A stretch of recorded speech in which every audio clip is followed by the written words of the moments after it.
In this project, you will learn about the electronics behind how a 7-segment display works. So as you'll know, these are very commonly used in all sorts of electronic devices. Here I've got it to set down to count down from 10 to 1 and or 10 to 0.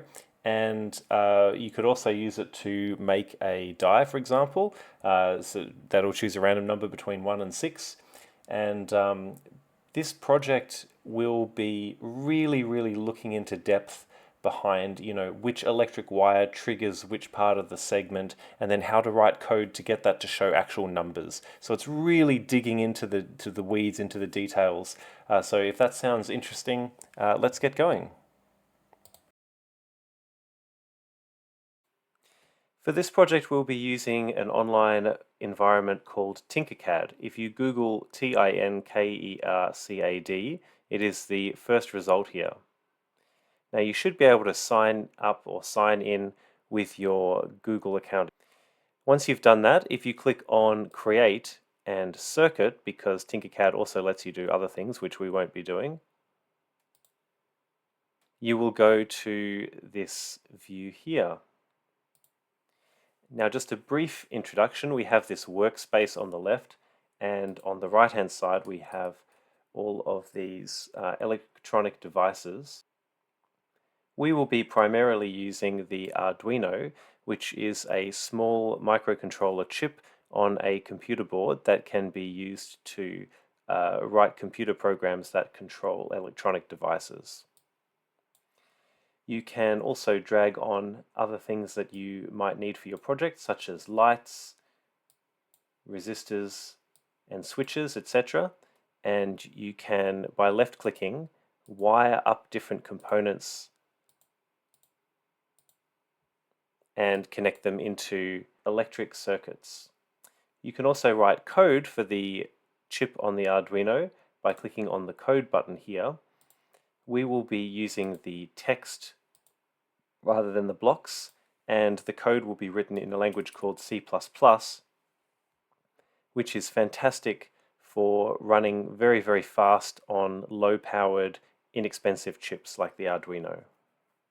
Your project should auto-save without you having to do anything. And if you want to change the name for what your saved file is, you can do so up here. So the first step will be to set up all the components that we need. I'm not going to do that on the screen as it'll take quite a bit of time. Just please make sure that you connect the wires in the correct spot. It is a little bit tricky, so I'll just go through and show what we've got. So we have a 7-segment display in the middle. Now this has a pin here, a pin here, a pin here, etc. that plug into the board. So G here, if I hover over it, is connected to this wire. And what you'll notice is that A must be connected over to 1 over there, B over to 2, C over to 3. I'm just doing it in a way that sort of makes the most sense so that we don't get confused. This one down the bottom called common, that should be connected to a resistor, and that resistor is a 330 ohm resistor. Now just a bit of a side note here, we're connecting the grounded side. I've connected ground to this whole row here, and that connects to this resistor. We've connected the grounding wire to a resistor. The actual completely correct way to do this, to ensure even brightness for every number, is to connect all of these green wires to resistors, but for the purposes of this project, we're not going to get that correct. So please look carefully, make sure these are connected up to the correct pins. And we'll get, I'm going to pause the video, you should pause the video too, and once you've done that, come back. So if I search for 7-segment display, and I try and find one that looks kind of similar to the one that we've got, probably here. So I might view that in another tab.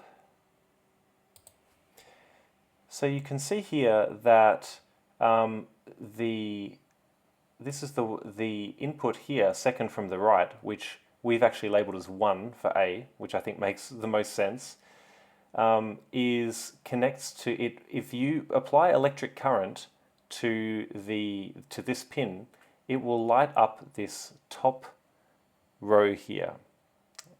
So if you apply electric current to B here, it will apply current to this one here as well. If you apply current to C here, it will be, this one will light up. So the way we've hooked it up is that our pins will be 1, 2, 3, 4, 5, 6, 7. So let's go back to our actual code, and let's just see if we can get one of these segments to light up. So basically the top one here, remember we arranged it, or remember that this line into here, into A, lights up the top one, so it's A, B, C, D, E, F, G. So this one we've put onto number 1, so number 1, pin number 1 should light that up. So when we say set up here, we should set the pin mode of pin 1 to output, because we're sending electricity 5 volts out to this pin. And then after we've set the output, we want to set the pin mode, sorry, not the pin mode, we want to do a digital write, and pin 1 we can either set it high or low. It'll be low by default, so we'll set it to high. And hopefully if we hit start, you can see that we have the top of the 7-segment display, the top segment here, light up. And if we, instead of setting up pin 1, if we set up pin 5, let's count on the display around 1, 2, 3, 4, 5. It should be this one down here on the bottom left. Okay, so that seems to be working correctly. The first thing that I've done is I've actually set up all of our 7 pins, 1 through 7 here, to be output. So you should pause the video, make sure you do that. You can copy and paste and just change the numbers. And then after that we can actually try and draw a particular number. Okay, hopefully you've done that and you're back. And I'm going to do a little bit of a comment here. So double slash, and I'm just going to say display number, let's pick something easy for the moment. So display number 1. So basically it's always good in programming and in electronics and in engineering to just start simple, get something working, and then build on it and build on it. So let's see if we can get the number 1 displaying. So to display the number 1, we would have to do a digital write to which pins? So the top one is 1. This is what's hooked up to pin 2 and to pin 3. So to get the number 1, we would need to have pin 2 and pin 3 being written to. So we'll do set pin 2 to high, and we'll also set pin 3 to high. Now don't worry about getting this wrong, because it'll be very obvious if you get it wrong how it's wrong, and you can fix it quite easily. So if I then do that, then clearly that works correctly. I've got the number 1. Let's try another number. Maybe we'll say, just do a delay of 1,000 milliseconds, and then let's see if we can display number 2. Now I really suggest that you actually pause the video and see if you can put in the correct code for that, and then once you've done it, come and check with the video. Okay, so the number 2, we're going to have to activate this top one. So that's going to be digital write 1 to high. And we're going to do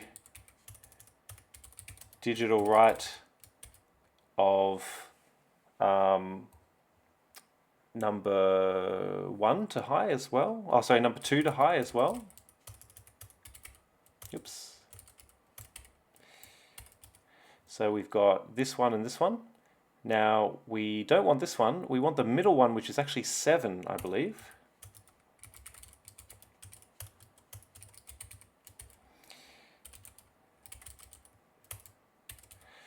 And then we want this side, which is 1, 2, 3, 4, 5. I think I'm just going to copy and paste at this stage because it's getting a bit tiring. So we've got 5, and this is 4 will be the last one.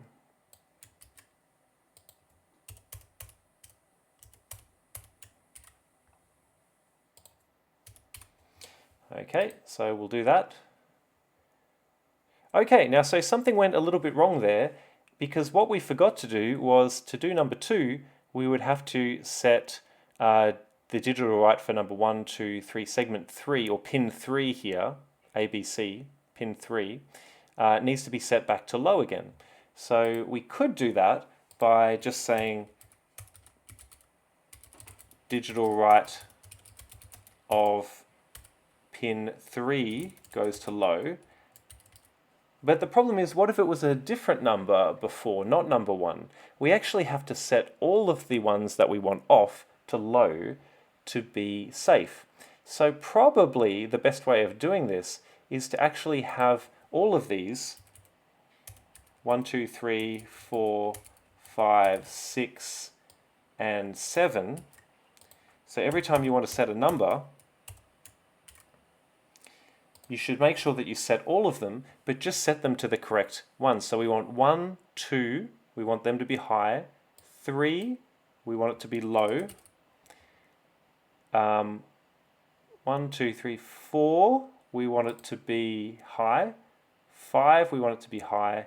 6, we want it to be low. And 7, we want it to be high. And hopefully that means that whatever number came before the 2 will display correctly. Now, writing it out like this when you want a particular number is incredibly boring and tedious. We're going to make sure that we can write any number that we want with just a single line of code. So I propose that we use a function called update display, and we should be able to enter, let's say, the number 2, and that will set the number 2. I'll get rid of this code. So we can call update display and number 2, and it will put the number 2 on this particular 7-segment display. Problem is, that function doesn't exist, so we're going to have to make it. So let's take the code that we've got so far. I'm going to Control X so we don't lose that code. And let's make the update display function down the bottom here. Now the way that we make a function, it won't return anything. So like the other functions, we'll write void and we'll write the name of it, update display. And we need to tell the function, I'll just put these,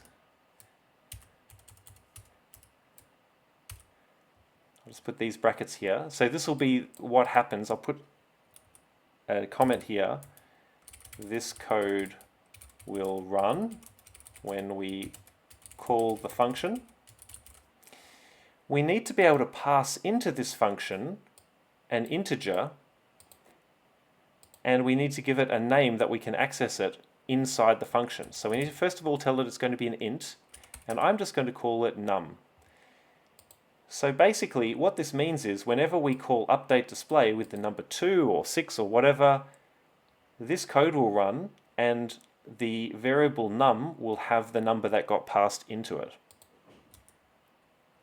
So let's first of all paste here the number 2,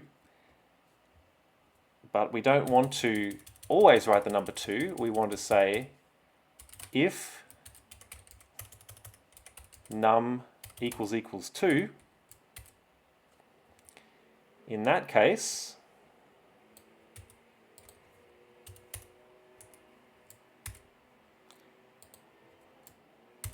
do this. Now I'm just going to test to see if this works. So I'm going to start the simulation. Oops. Get rid of those. So I'm going to start the simulation and it works. And if we told it to update the display to 3, for example, nothing is going to happen because there's no code here for the number 3. So what I would like you to do, a bit of homework or a bit of drudge work, is I would like you to go down and fill in all of the different numbers. I'll show you how to do it with one more. So I think the easiest way is to just copy all of this and we can paste it above. Now the first one will be 0. So if number equals 0, we want 1, 2, 3, 4, 5, 6, but not 7. So we want all of these on high and number 7 on low. Okay.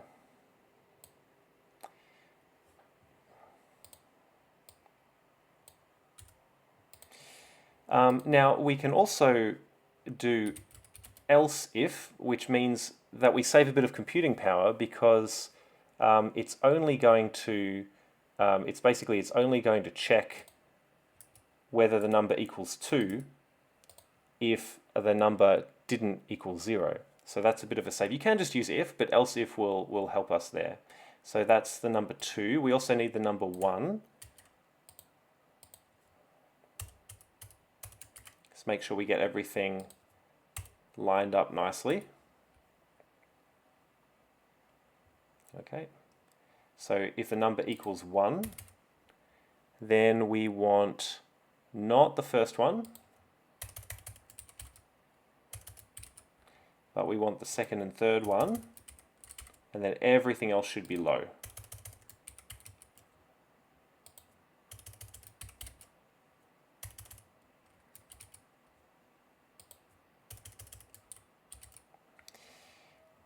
Yeah. Now my suggestion is that your very final one, after you've done 3, 4, 5, 6, 7, 8, 9, or if you only want to do a die, then you can just do 6, but I'm doing the countdown. I think I've got these all not lined up properly. So what I might do is I'm just going to go hold Shift Tab to untab everything and then press Tab again. That should be lined up. So the final thing you want is an else. Now an else will only run if every single other test has failed. So the number wasn't 1. So let's say you sent in 26 or something. In that case, I would suggest you just set all of these to low and just turn it off completely. Or I guess you could try and do some sort of question mark shape or something, I don't know, but that might be confusing. Alright, so I would like you to go and make the rest of this function, test it out by trying a different number. I'll try 0 here, update the display with 0. Seems to be working. Test out all your numbers and I'll... So I have finished making my function here with every possible choice. Hopefully it's correct. And hopefully you have as well. If you notice any errors as you go, you can fix them. But we have now created our own function for displaying a number on the Arduino screen. It's very specific to the way we've wired it up here. And the next thing to do is let's see if we can get a countdown happening for, imagine it's like a rocket that's taking off on a space program. We've got a 987654320. So here on the startup, what we want to do is we're going to update, well, we'll start from 9 because that's what we've got. So update display with 9, and then we can delay for 1,000 milliseconds, and we can update the display to 8, etc. Let's just see if that works so far. Oops. Oh, I changed the name. I rewrote my function. You just as a note, you can write a function like this: update display with a capital D. Another style is an underscore D. Let's stick with that. In fact, what I might do is for mine, just to differentiate it from the functions in the Arduino reference, I might put an underscore just so I know it's my function. So I'll put underscore D. We'll do it this way. This is called snake case. As you know, you've got uppercase, lowercase. This is snake case. And if you have a capital D, it's called camel case. Okay, so let's see if that works so far. So 9, 8 seems to be working. Now, typing this all out is completely unnecessary, because what we can do is we can make a variable, an integer variable, and int is a whole number.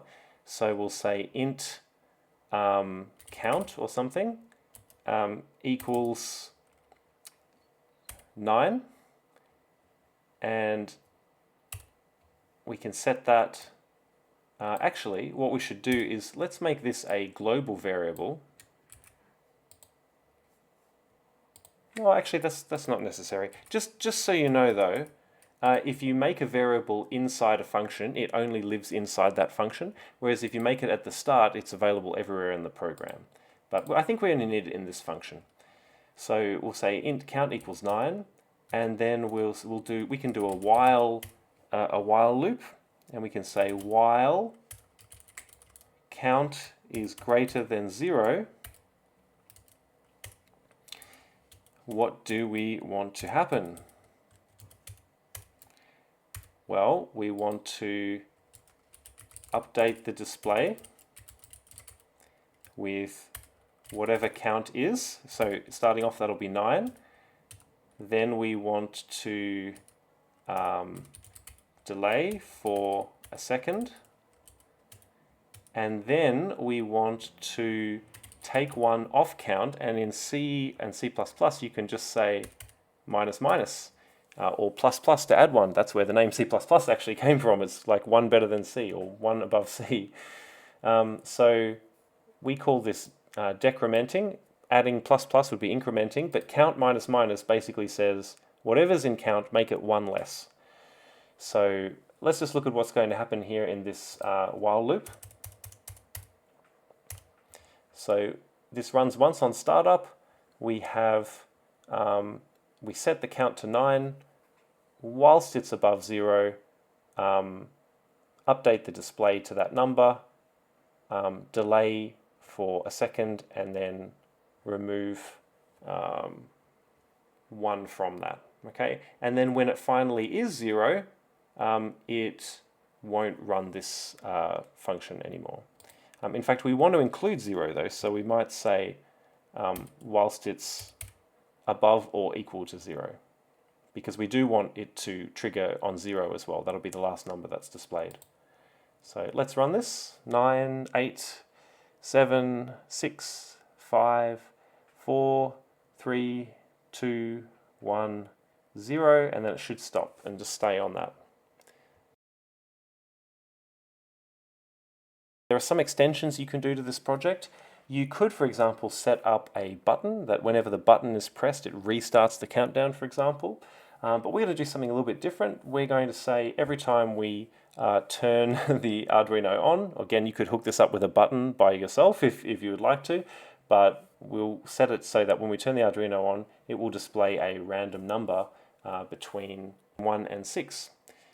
So what we're going to do here is, I'm not going to call it count anymore. I'm going to call it result, maybe. And let's just set it to, well, in C, we can actually just not set it to anything. So we just reserve that place in memory for a number, but we're not setting it to anything. So we're not initializing the variable. Okay. And then what we're going to do is we need to set it to a random number. So if we go and have a look at the Arduino reference, you can just Google Arduino reference to get this. You'll notice that there is a random somewhere. I can't remember where it is. Here we go. So there are two functions. There's random and random seed. So if I click on random here, it'll tell me how it works. So random function generates pseudo-random numbers. So basically, what it means by pseudo-random numbers is that they seem random and they're random enough to use for our purposes, but you probably shouldn't base your whole security encryption system on it being truly random or something, because it's not actually truly random. It follows a pattern, but the pattern is just very mixed up, so you can't really notice it. So what we want is a random number between a minimum and a maximum. So in this case, between 1 and 6, but we're probably going to have to write between 1 and 7, because it says that the lower bound of 1 is inclusive, so it may include 1, but the top one is exclusive, so it won't be included. So between 1 and 7 will be the 1, 2, 3, 4, 5, 6. So let's copy this, Control C, and we'll go back. And in fact, we will initialize result. We will say it is a random number between 1 and 6. Well, I'm doing 1 and 6. You might do a 8-sided die or something. That's fine. Oops, 1 and 7, because it doesn't include the top one. Int result equals random between 1 and 7. So then, how do we get that onto the 7-segment display? Remember, we made our own function called update display. So we'll update the display with what number? Whatever number is saved in result. And if I hit that, you'll see we get the number 2, which is fantastic, until you realize that when we start the simulation again, you get 2 again, and then you get 2 again, and then you get 2 again. And we realize that the pseudo-random part of this is kind of interesting, because if we were to actually, well, let's do a delay here.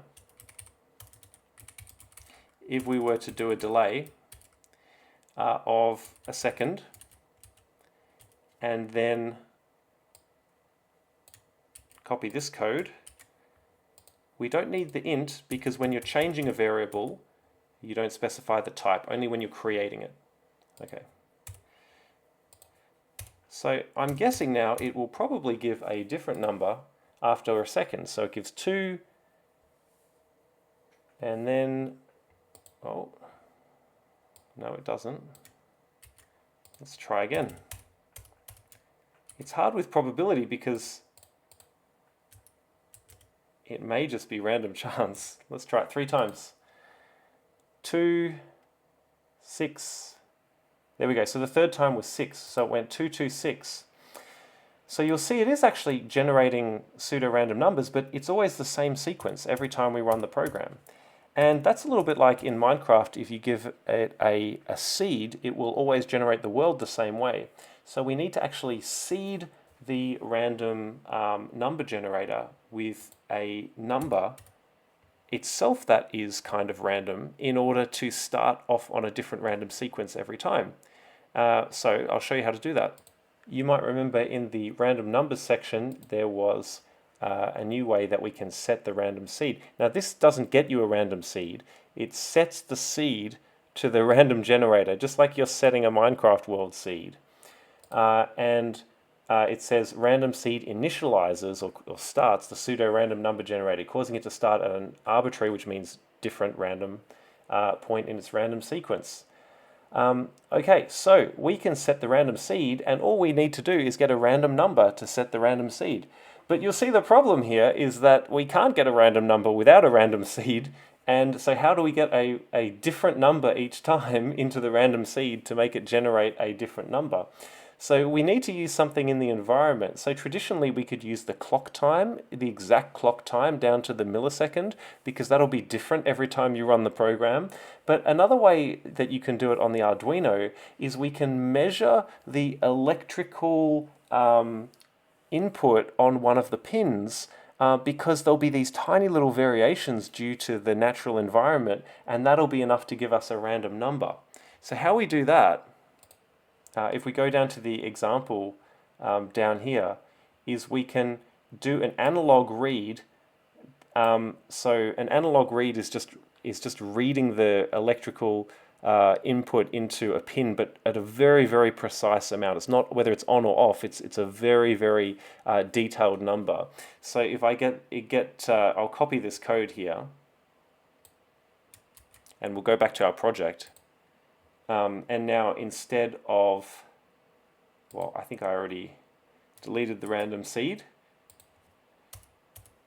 So there we go. And now if we run the start it, we are actually getting a different number every time. Okay. Alright, so that might seem super complicated, but it's just dipping our finger or our feet into the sort of the icy cold waters of pseudo number generation. Remember, whenever you tell Python or something to get you a random number, all of this stuff is going on underneath the surface. It's just easier because a lot of people have done the initial work for you. So in these projects, we're really learning how to do that deep work to get everything to function the way we want.